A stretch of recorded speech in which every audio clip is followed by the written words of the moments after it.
Today,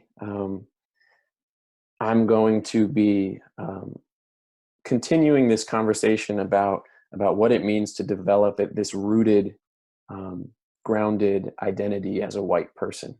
And in our second session, I spoke about my own process of understanding the history of how my ancestors and our ancestors were socialized to become white, and how that understanding was key to my own development of that sense of rootedness.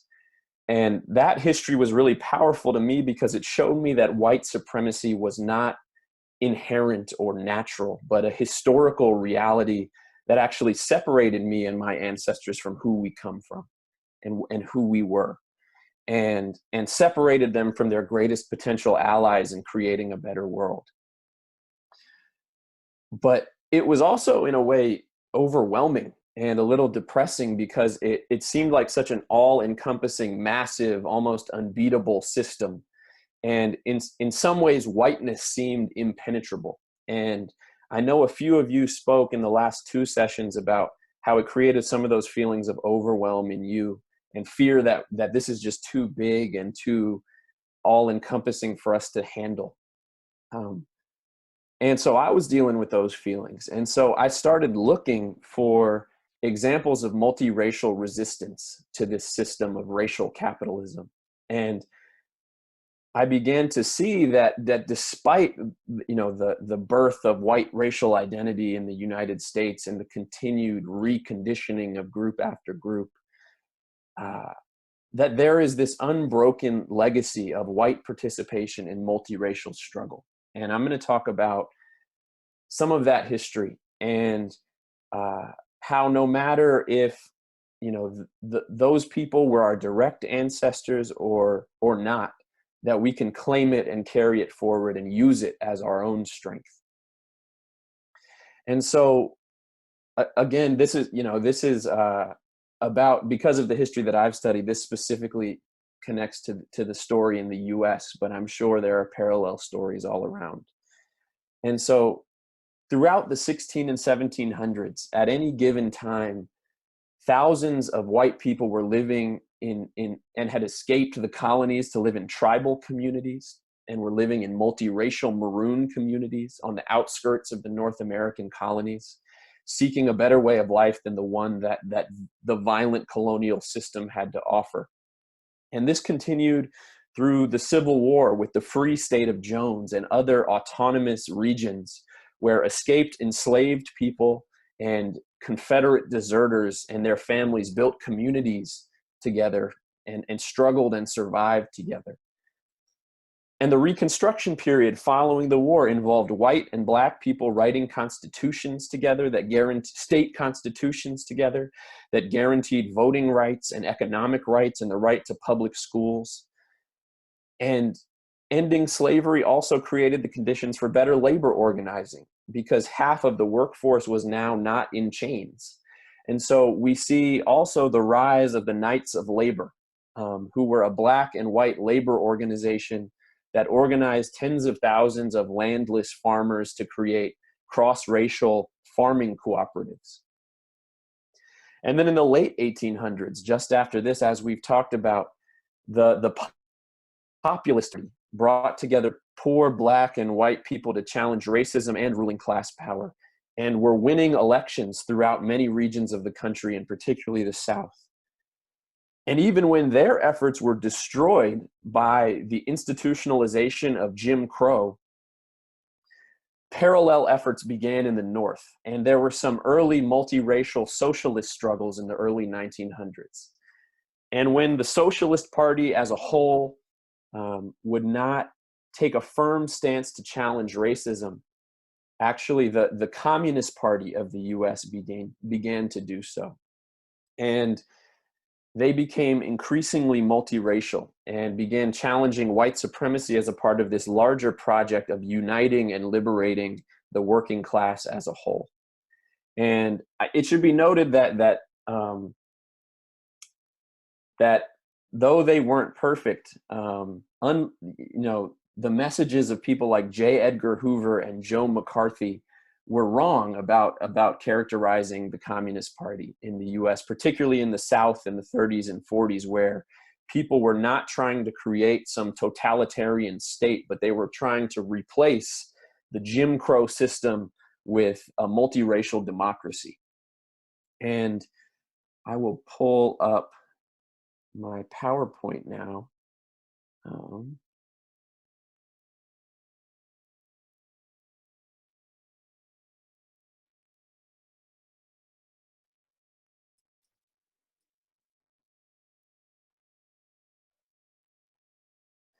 So as I was saying, right, the Communist Party in the States was really trying to, and in the South at this time, the 30s and 40s, was continuing this legacy of cross-racial resistance and was trying to replace that Jim Crow system, that white nationalist oligarchy of the Jim Crow depression-ridden South, with a multiracial democracy. And my great uncle, Ben Lauderdale, was actually on my dad's side in Texas, was a central part of the Communist Party of Texas. And on December 13th in 1930, he wrote this article for the Southern Worker newspaper that was titled, "Cannot Wait 50 Years, but Must Fight the Lynch Now." And at the end of it, he called for the defense corps of the Communist Party to confront lynch mobs. And he stated, "May the Communist Party ever stand irrevocably pledged to the principle of full economic, political, and social equality for all the races of mankind, and require each and every member of the party to live up to the slogan." And 10 years later, he was the 1940 Communist Party candidate for governor of Texas, running with a multiracial slate of candidates. And, as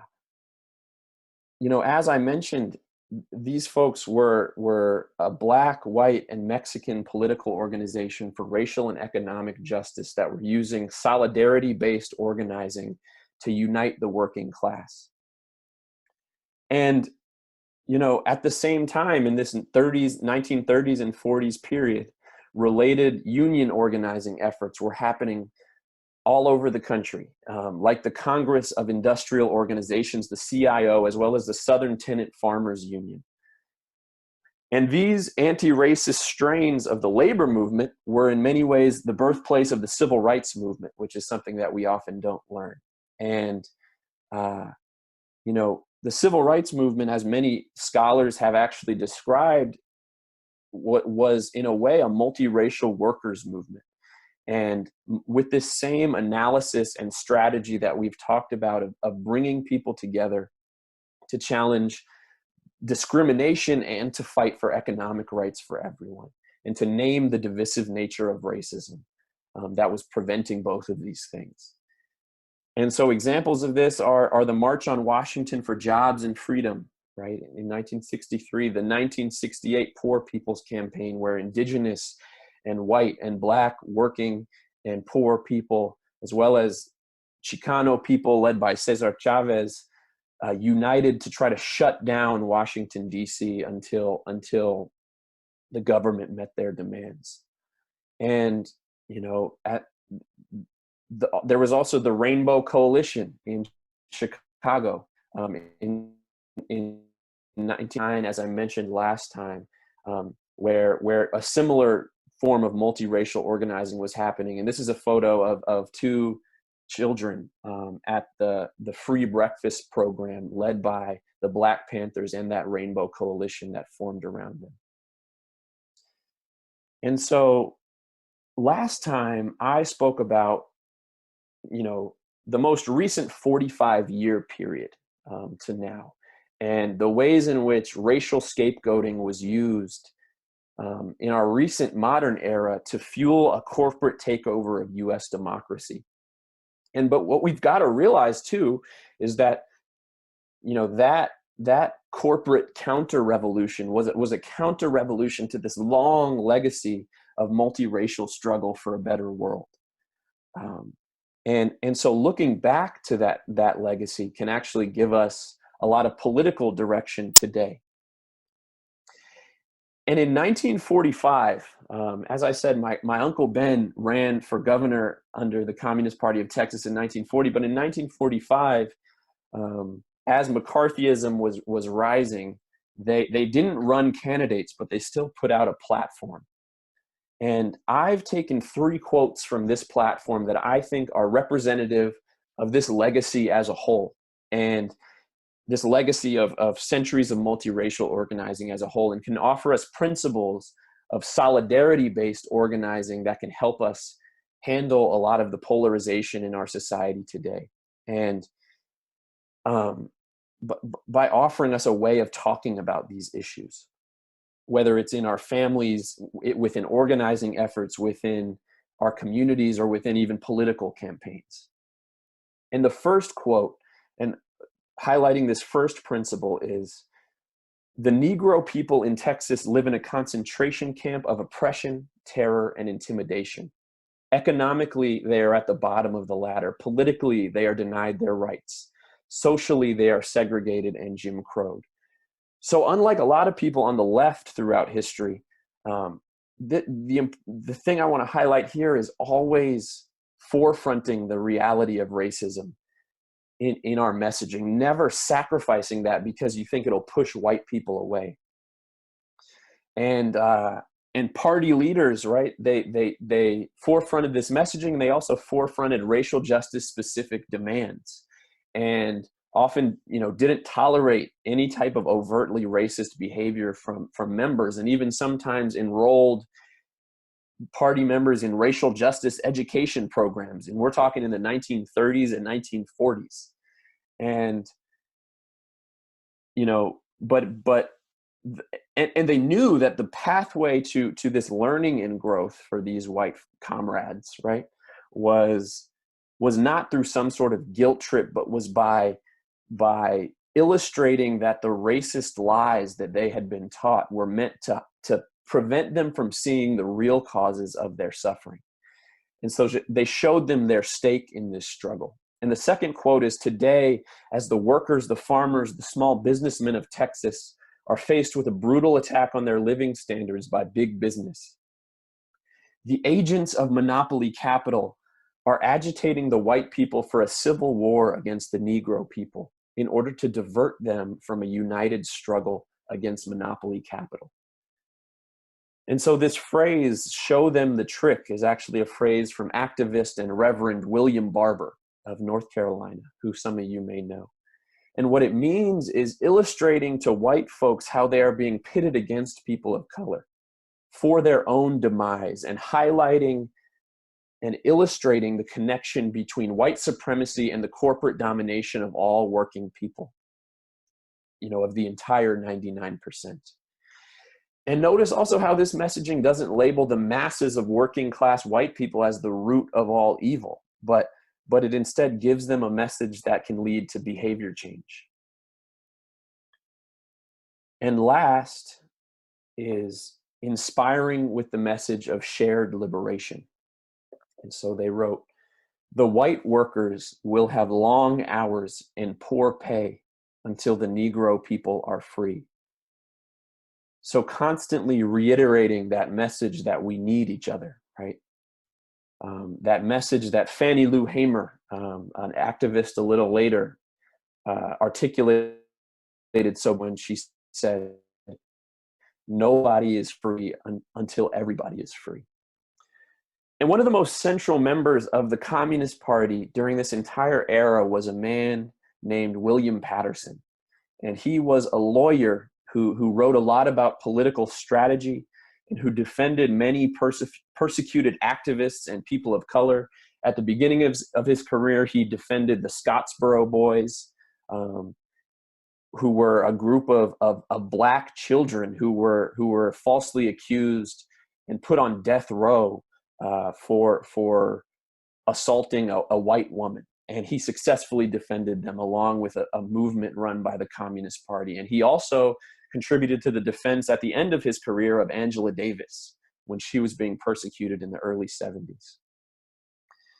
And in the early 1950s, he became a mentor to a young woman named Anne Braden. And Anne Braden was a young white racial justice activist who, in the South, struggling with guilt and confusion about her role in the movement. And William Patterson told her something that was transformative for her. And he told her that she could join what he called the other America. And the other America, he said, was this unbroken legacy of multiracial struggle for a better world. That legacy that we're talking about right now, that legacy of white people who gave their allegiance to justice and not to white supremacy and the ruling class. And, despite constant attempts to divide them from their allies of color. And he told her that whether it was her biological heritage or not, she could claim this other America and she could find a home there. And that is what Anne Braden did. And for the next 50 years, she went on as an advocate for racial and economic justice. And she spoke time and time again about how this idea and this heritage and this legacy of the other America kept her grounded and kept her focused and committed to struggle, and how it was an essential part of her identity.